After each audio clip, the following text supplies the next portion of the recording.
Today's show is sponsored by the ABV Barrel Shop. The ABV Barrel Shop is located in the St. Louis metro community of Arnold, Missouri. The ABV Barrel Shop is focused on one thing, single barrels. Best of all, you can try before you buy. Head over to abvbarrelshop.com to sign up for their email and text distribution so you know what they have in stock, what classes are coming up, and who from the industry may be coming in to visit. The ABV Barrel Shop. It's where single barrels live. We are also sponsored by the Bar to Go. The Bar to Go offers traveling minibars that are no bigger than a small purse or toiletry bag. Best of all, they are fully customizable so you can create the perfect piece that is unique for you. If you own your own business, what a fun and unique way to promote what you do. Check them out online at thebartogo.com. That is the number 2 in the Bar to Go. If you have wholesale questions, call my friend Isabel Clark at 504-481-1297. Finally, we are sponsored by the Neely Family Distillery. NFD is a family-owned business that keeps ringing up awards in the spirits world. Head to Sparta, Kentucky to experience the family history, award-winning spirits, and meet the Neely family. Check them out online at neelyfamilydistillery.com. Now, on to the show. Let's drink!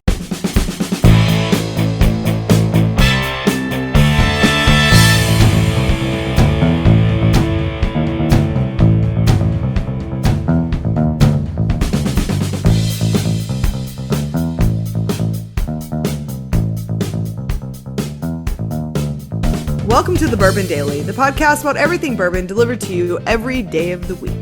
Today on the show, we discuss the best food that incorporates bourbon. My name is Miss Beka Sue. Please join me in welcoming my co-host, Steve Akeley, as well as our special guests, Phil Collin, Luke Otero, and Jim Goeken. Hey everyone. What's up? Hey everybody. Hola. Hey, so yeah, we're going to be talking today, food that incorporates bourbon. What is the best of the best? We'll get to that after the break. For right now, though, Beka said there's something she wanted to talk about. What is that, Beka? Yes, so I wanted to know, what are your weird sleeping quirks that you do? Like, do you have to wear an eye mask? Do you wear, like, earplugs? Do you need to have sound on? Do you have to have the TV on? Do you have to have a radio on? Do you have a sound machine going? Does it have to be freezing cold or hot? What are the weird things that you guys do in order to, like, you have to do these for bed to be, like, to be able to sleep?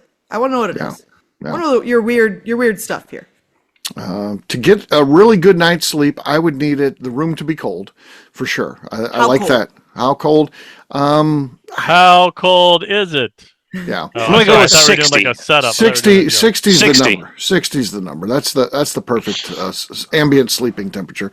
Most people can't get to that. I do, though, at the house. We keep it at 60. So yeah. And that I'm also one that likes to open the window, in the spring and the fall when it even drops below that. Even into the 40s, high 40s. That's because you get if you get enough blankets, it's even better because it's warm underneath. So that's the thing. And then also I got to have fans, multiple fans, typically at the house. Take a fan with me anywhere I travel because I have to have that noise. Holy cow, Rip Van Winkle! How persnickety are you? The noise in my own head is deafening. I gotta have the fan, the ambient noise. I gotta have that noise going. So well, Steve. Okay, so you open I do enjoy open windows at night. Yes, because I like hearing the bugs. Sure. Honestly, like the bugs, I do enjoy, like the katydids and like the crickets and the cicadas even.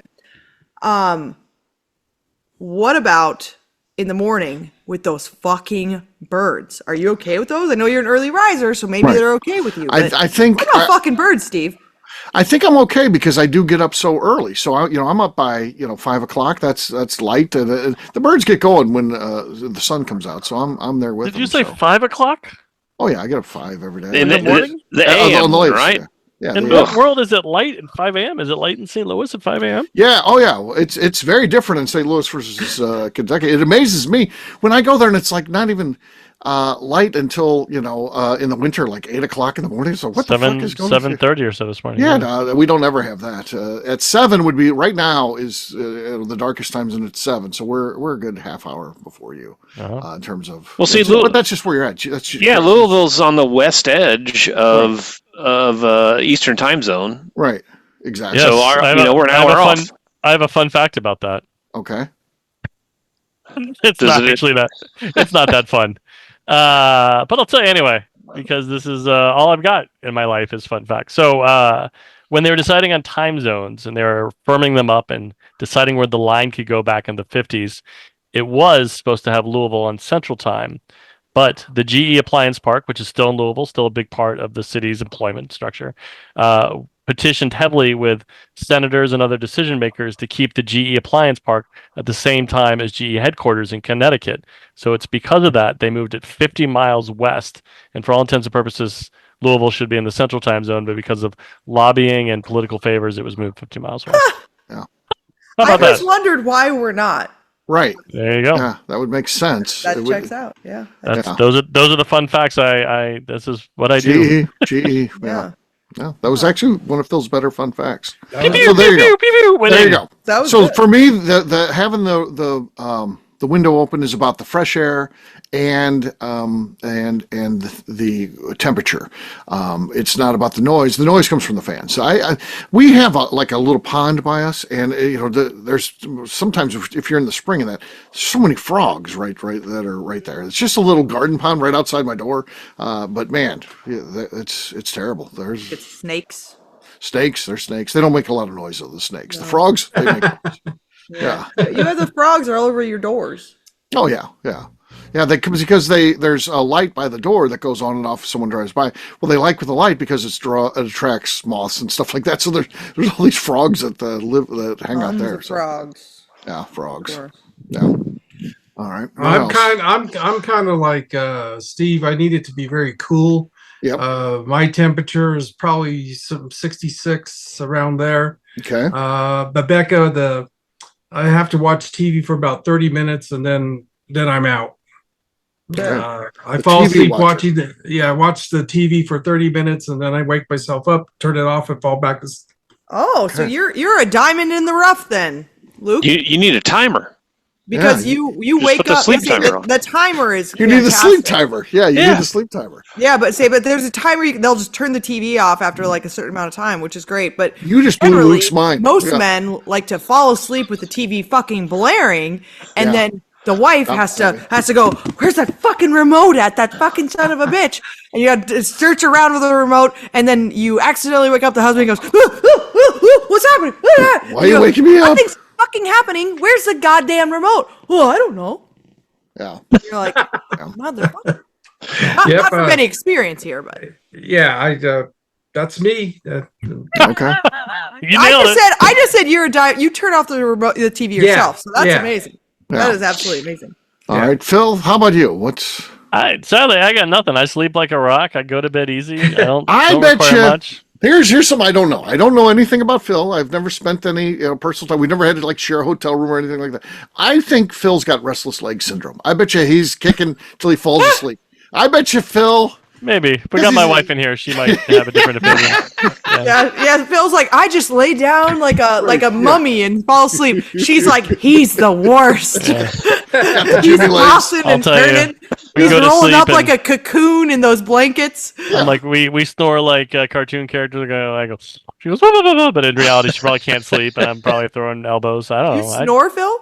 I'm told I snore. I don't think I do, but I Of sleep course. wonderfully. That's the rumor. His Yeah. wife's starting a rumor that he Yeah, snores. so you so. snore. Does she say you snore loud? Sometimes, yeah. Yeah. My dad snores She loud. does. She does have earplugs in the Yeah. nightstand. So My I guess dad that says a lot. snores loud enough. My mom's gone deaf. So Wow. And I don't need a certain temperature or fan or blankets or anything. I'm pretty easy peasy. Yeah. dead. Yeah. And I sleep No, well. I sleep through the night, so I'm Of lucky. course. Goken, how about you, man? I like the fan. We've had a ceiling fan on for 25 years in this house. It Man, turn that runs- thing off. Yeah, it's off during the day, but every night Okay. it's on. And we recently, well, not recently, I guess at the beginning of COVID, we got an adjustable bed, which is that's a game changer. Let me tell you, because Really? I was a sound sleeper before. I'm of the opinion I don't go to bed to lay there and think about stuff. I go to bed to sleep. So when I lay down, I just sleep. But I lay down and my arms are at my side. And I wake up in the morning, and my arms are at my side at the exact same position that I You don't laid even down move. in. You don't No, even I don't move. You get Pisses my sores. wife off. Oh yeah, because she has in-ear Bose headphones that are specifically designed for sleeping. They're like completely inside your ear. And they play, she's got like ocean sounds or something that play because I snore, she says. Okay. Yeah, That's another rumor. Yeah. His wife's starting these rumors. I'll tell you. Yeah, I know. Stuff gets old. We got to do something about it. But yeah. I like noise of some sort, but I'm not very picky on temperature. I would prefer it to be less than 70.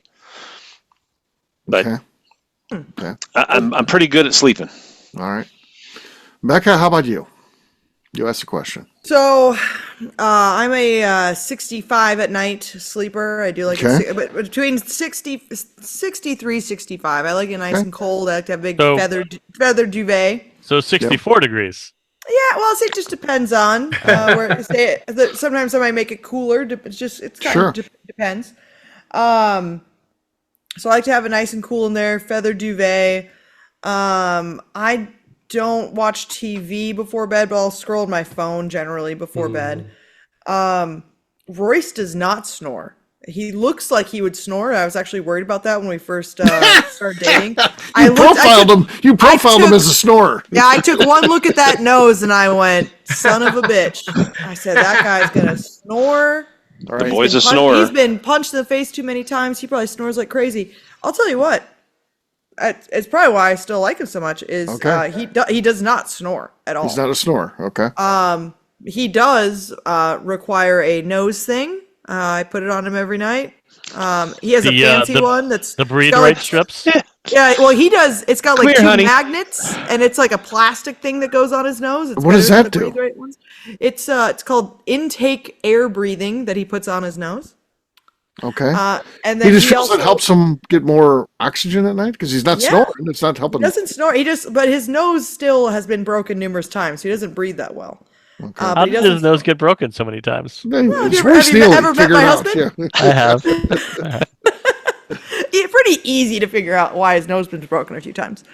And then he wears a face mask at night as well. So looks more like a princess than I do.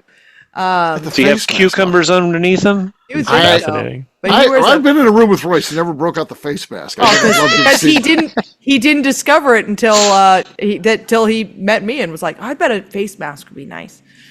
And so he wears a face mask. I don't do any of those things. But I just like it cold, and I have to have the fan on at night as well. But the strange thing about the fan, so I have it on a remote, so I can like turn it on and turn it off. I don't have to like get up to do that. I just have it on a little button. But I'll tell you what, for whatever reason, in the morning when I wake up and hear that fan, it really pisses me off. It angers you. Like, I get mad about that sound in the morning. At night, I need it. It helps me fall asleep. In the morning, I'm like, who left the damn fan on? Thing off. Like, like, get it off. And then I like the sound of birds. I should have clarified this. I would like to leave my windows open at night because I do like that fresh air. Like, that's the best. Fresh air. That yeah. nighttime air is beautiful. It's just like if it's relaxing. And most of our birds in Kentucky are very like chirp, chirp, chirp, chirp, chirp, chirp, chirp. But there's this one motherfucker out there. And I was laying there in the morning and the windows are closed. And I'm laying there and I'm like half asleep, half awake. And I'm like, what the fuck is Royce doing on his phone right now? What is this like this tone? Like, it sounded like an alarm. And I started counting the seconds between the song that this bird is, to see if it was truly a phone, because like if it's just singing, then it's probably not going to be exactly. And sure enough, it like was off by a second, and I was like, that's a fucking bird. And I don't like to kill anything, but I'll tell you what, had I had a gun near me, I would have blasted that bird off our fence, because that thing pisses me off. And it's not every morning. He just shows up sometimes. And this song that he fucking tweets away, I'm going to have a bad day. I'm dying to know what bird this is now. It's like, and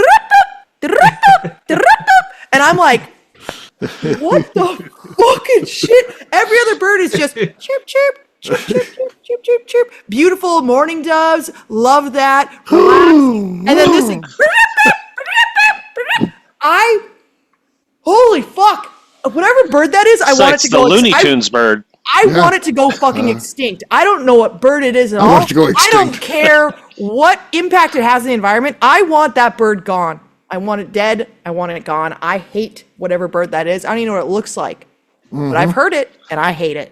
Okay. Well, fair enough. On that note, it's time to drink. What is everyone drinking? Let's start with Luke. All right. Fresh from Sparta, Kentucky. Ooh. A barrel pick for Stoneface. Looking forward to it. Okay. Stoneface also Royce's nickname at a time's bedtime with all the stuff he has on there. Swine on the set. Not bad. Not bad. Have you tasted this since you got it in yet, Luke? No, we haven't, Beka. This is This your is going to be a first first. This is going to be a Yeah. first. Oh boy. All So right. looking forward to it. I'll go next. I've got Russell's single barrel here. Single barrel. All right. Let's see what we got. No, I'm going to say Luke's still got the lead. Luke has the Yeah. lead. Damn right. I don't think it was that great, but yeah, you got the lead. You got the lead. Phil's next. From my friends at the Iron Fish Distillery up in Michigan, this is some bourbon finished in their maple syrup barrels, which is fun. Nothing there. Nothing but delicious whiskey is all I Yeah. got. All right. Goeken. I got Bevan Tucker. It's a 12-year single barrel from our buddy Jim. They have the worst corks. I'm not even sure I can get this thing out of here. No, it's. Oh, here we go. No. Nothing there. A lot of work, little reward. Luke's Yeah, got it's the lead. it's the it's all cork. There's no head. Oh, I thought it was a broken cork at first, but that's how it's supposed to be, huh? Yeah. Sad. Natural. All right, Sad. Beka. I'd say this one could be won quite easily. Let's see what you got. I don't think I'm gonna win, although I will win if Luke wins, so it's really fine with me anyways. But I have some Weller Antique 107, and it is a pretty well-loved bottle, so yeah, there's nothing. Nothing there. Luke wins. Luke Yay! wins. Cheers to Luke. Cheers to Luke. Hooray. All right, we're going to take a quick break, and then when we come back, let's talk about the best food that incorporates bourbon. We'll do that in just a few.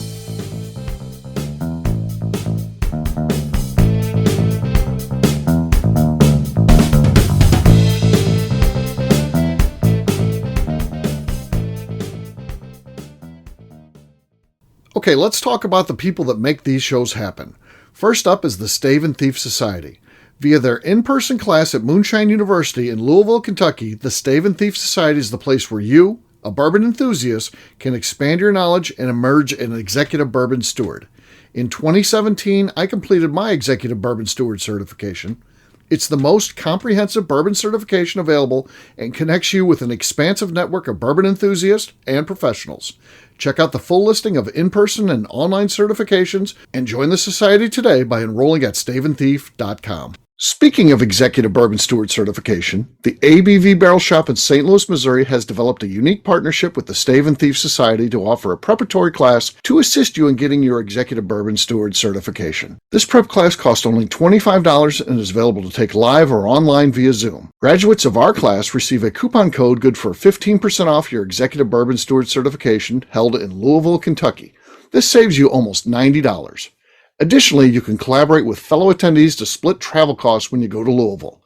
If you're interested in signing up for the class, simply head over to abvbarrelshop.com and check out the classes and events page. Last but not least, we are sponsored by Neely Family Distillery. Royce Neely is the 11th generation distiller in one of America's oldest distilling families. A visit to Neely Family Distillery takes you through family history, where you can see all the artifacts and newspaper clippings through the years from this family that started distilling in America after James Neely arrived from Northern Ireland in 1740. Today, Royce Neely and his team are crafting some of the best spirits in America. Their bourbon and absinthe offerings keep winning top honors in the spirits competitions. Recently, their absinthe made history as the first platinum winner in the absinthe category at the San Francisco Spirits Competition. Neely Family Distillery is definitely a bucket list destination if you are a bourbon fan. Learn more about their spirit offerings, visiting their facility, and the wards they have collected over at NeelyFamilyDistillery.com. And now, back to the show.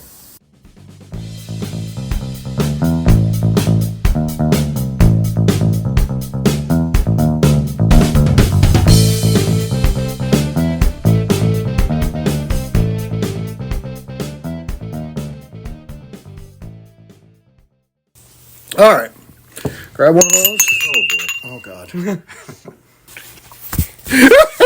It's George T. Stagg. We just throw it around here at the ABV Barrel Shop. You're listening to the Bourbon Daily. Welcome back to the Bourbon Daily. Today we're talking about the best foods that incorporate bourbon. Yes, we are. So, yeah. What do you guys think? Is there something that makes you feel like, man, this is the dish that bourbon was supposed to be in? Anybody got one out there? So much, but for me, I think it's anything with like a bourbon glaze, anything where you're kind of putting together a really high-end, nice custom sauce or glaze. That's how I like my bourbon food. Like a pork chop. Pork chop. Oh, yeah. It's funny you say that, Miss Beka Sue, because once again, you and I are on the same page. We are simpatico. I don't do a lot of cooking. I only have a few, I have a small binder of recipes I go back to. And just about the time I started working in whiskey, and it's a coincidence, we came across this pork tenderloin recipe where we make our own sauce, and it calls for a quarter cup of whiskey. Okay. Yeah, it's great. Good. I love it. I think it makes all the difference in the world for this pork tenderloin. That's good. Love it. Love my pork tenderloin recipe. Yeah. Yeah. I always tell everybody when they go to Bourbon's Bistro to get the pork chop, and they think that's the weirdest recommendation ever. And I agree. They don't know. I couldn't agree more. I don't recommend pork chop to any other restaurant. I've never recommended a pork chop. But I'm telling you, at Bistro, it's different. I'm telling you. Yeah. Is that not the best pork chop? You guys have all tried it. So good. Yeah. It's the best pork chop out there. Yeah. Yeah, I think everyone's been tainted by a mother-in-law or their own mom, like overcooking pork chops. So dry. And so pork chop can be so bad. Yeah. Yeah, everyone thinks that pork chops, and also everyone thinks that they have to be cooked till they are dry to kill what's the bacteria that was in it, whatever it was, the worms. Trichinosis. Yeah, and it does not have to be cooked that far. No, they've actually dropped the temperature now. The FDA has dropped it down to 145, which is. Yeah. I grew up on a farm, and my neighbor was a big hog farmer, and he was like, that was something he told me when we were kids. He's like, everybody overcooks pork. You don't have to cook it that long. As soon as it turns color, it's done. Exactly. Yeah. And I'll tell you what, a pork chop that is actually cooked. Yeah. Not heavily, that is some of the best. I think that's the best food ever. I love a good pork chop that's right, just changed, and it's just soft. I don't know. I love a good pork chop. But everyone hates it because they've had some dry pork chop that they don't like the recommendation, but that's why it's such a great recommendation, because they wouldn't order it. They'd go there and they wouldn't order it. I have a thing against ordering food that is food that I would normally cook at home. When I go out somewhere, I want to get something that I wouldn't normally cook. Yeah. So that's why I've never ordered pork chops anywhere, because I cook pork chop. We have pork chops twice a week probably. Or getting steak everywhere, it's going to taste about the same everywhere. Mm-hmm. I often get salmon or duck because those are things my wife doesn't care for, and so we never make them at home. Yeah. That makes sense. That's a good call. Well, since you guys have jumped to the pork chops, I'm going to jump to dessert. I love a bourbon pecan pie. Sure. Chocolate in there, and then also any Kentucky bourbon chocolate balls are dessert. Yeah, that is good for sure. I am going to, and this is just because I feel like I've had it so much. I am actually very opposed to the pecan pie at this point. Oh. I know. No, stop. I know. It's just I've had so many, and they're always I don't feel like they're ever that good. Are you confusing it with something else? Is that possibly what's happening right now? No. That could be. Do you think we're talking about a apple turnover or perhaps vanilla ice cream? I'm definitely talking about pecan pie, and I just I don't like it. And I feel like a lot of times you know someone. You think you know someone. Too jelly almost. There's a lot of gel on it sometimes, and I like bourbon in my dessert, like bourbon ice cream. Yeah. Bourbon ice cream's good. So good.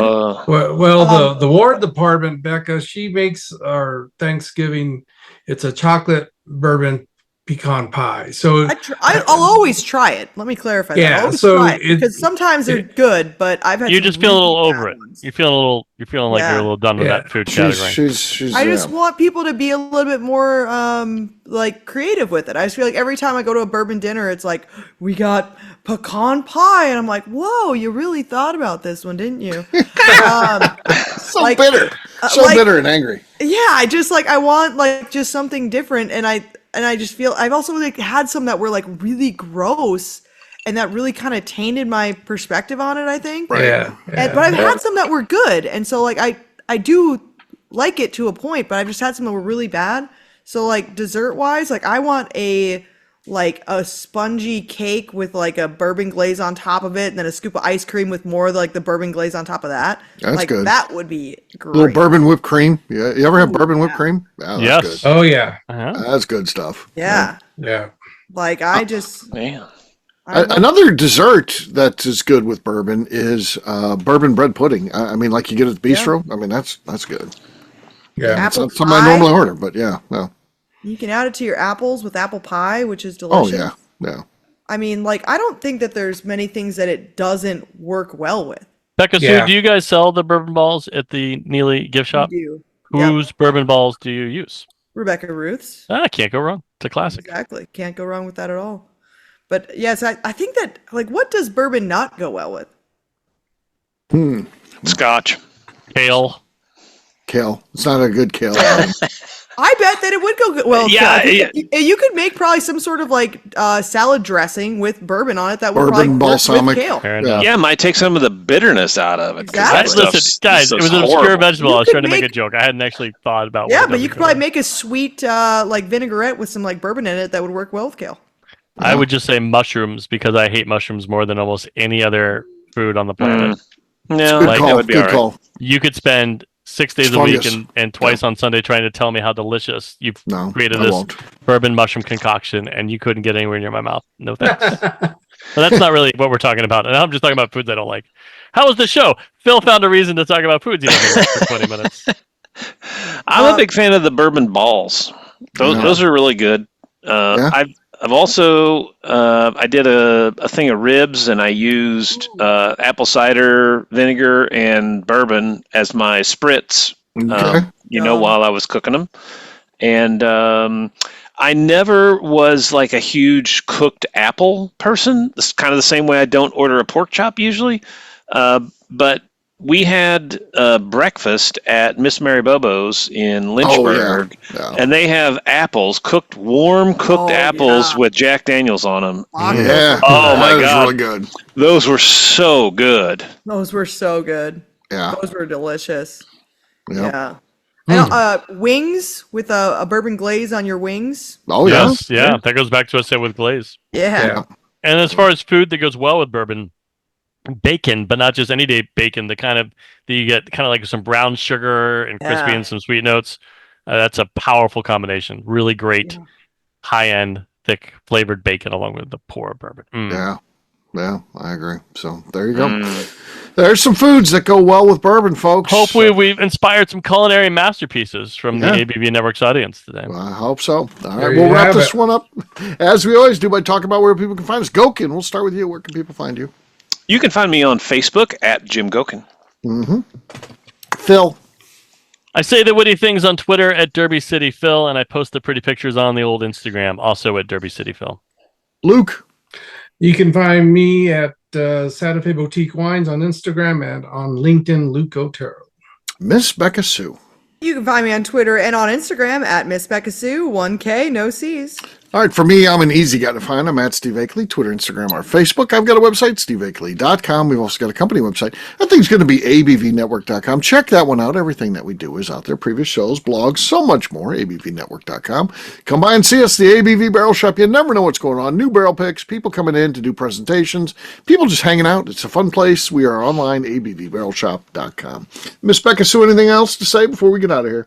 I'd just like to remind the audience to please give us a 5-star review that includes comments. It helps new people find the show, which is very important to us. If you like what we're doing, we ask you please visit our Patreon page at patreon.com/the ABV Network. Great job today, gang. Farnance will have a brand new show for you tomorrow. Looking forward to that. Until then, take care, everybody. See ya. See you, everyone. Later. Adios. Peace.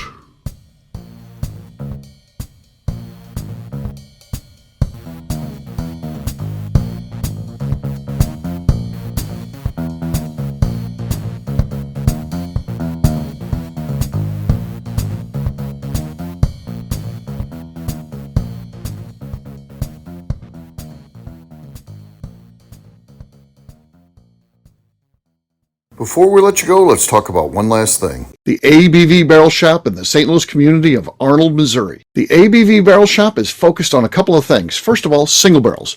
We are the place where single barrels live. We go to distilleries, taste through the whiskey, select the best barrel, and have it shipped to our store where we present it to you, our customers, by allowing you to try before you buy. We're also known for the classes that we have in our education center in the store, as well as the events we have with industry professionals from the bourbon business. If you are in the St. Louis area, please come by and visit us at 6 Fox Valley Center in Arnold, Missouri. Or at a minimum, at least sign up for our email and text distribution so you know exactly what's going on in our shop over at abvbarrelshop.com. This is Steve Akeley, owner of the ABV Network, signing off. We thank you for listening to our programming and truly appreciate your support. The Bourbon Daily is part of the ABV Network. For more information or to become a sponsor, please visit abvnetwork.com. Thanks for listening and cheers. This has been a Steve Akeley production.